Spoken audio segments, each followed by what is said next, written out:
All right, now we have finished that part. We want to duplicate this old metal texture layer. So I'm going to drag it to the new layer icon, and then I'm going to drag it up to the very top of the layers so it sits on top. Now, the reason you can see through it, remember that the blend mode was set to multiply, so that's why you can see through it. What we're going to need to do is we're going to need to command click on one of these text layers. So I'm going to command click here to make a selection. I'm on this layer, okay? So with that selection, you can see the marching ants. So I'm going to apply a layer mask to that top layer. And you can see that right down here at the bottom of the layers panel. It's the square with the circle in the middle of it. All right, now when I do that, notice the layer mask. Basically what it does is whatever was selected is what you are able to see. So the outside of it has become, it's not there. Only the selection is there. Now we're going to create a new layer and we're going to put it below the text layers. Okay, so I'm going to click new layer. I'm going to drag it right down here. It's going to be third from the bottom, and I'm going to call this shadow.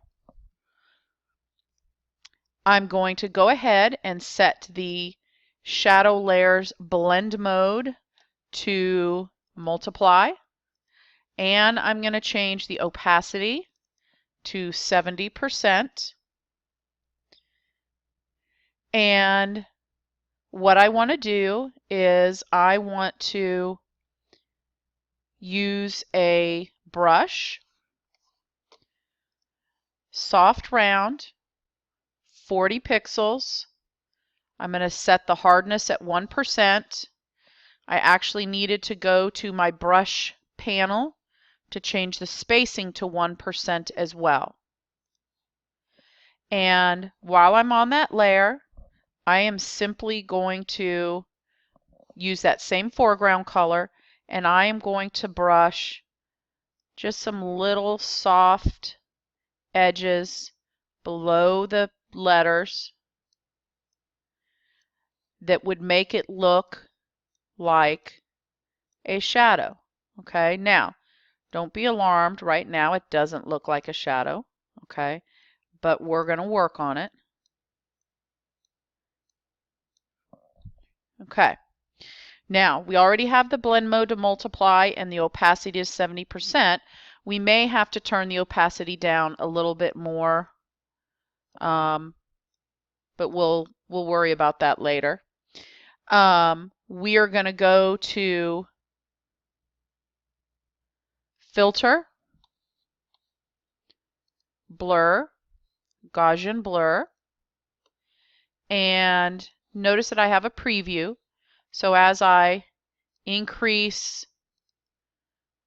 the radius, it starts to look more like a shadow. So right now I have mine set at about 8 pixels.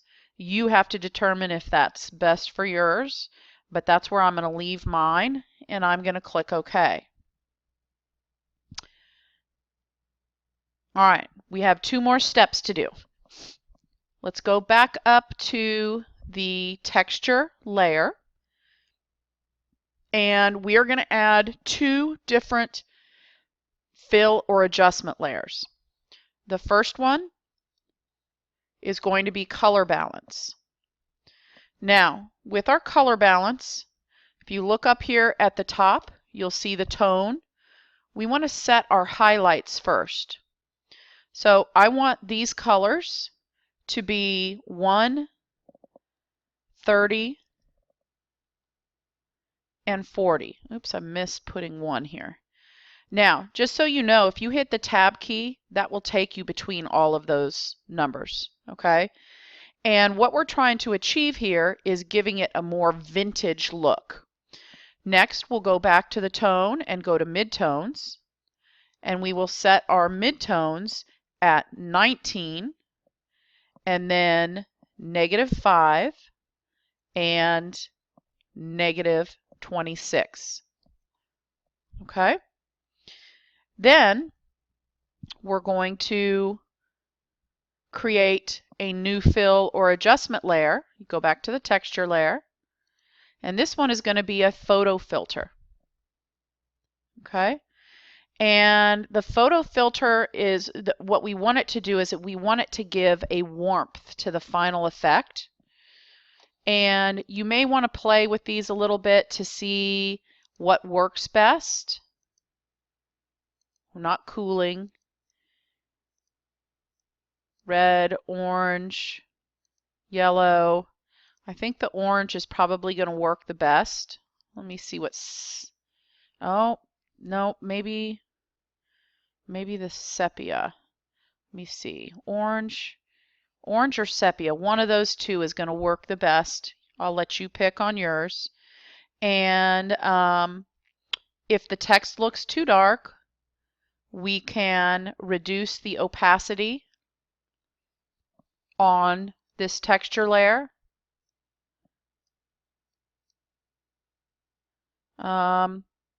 Maybe about 85% looks good.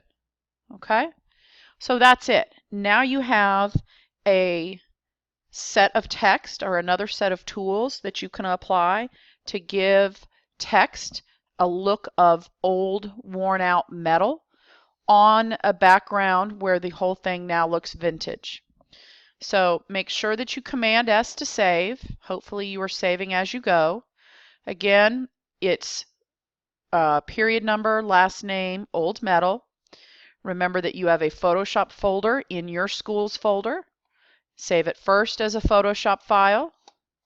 Then you need to save it as a JPEG. Change the format. And that's the one that you'll upload to your Google site.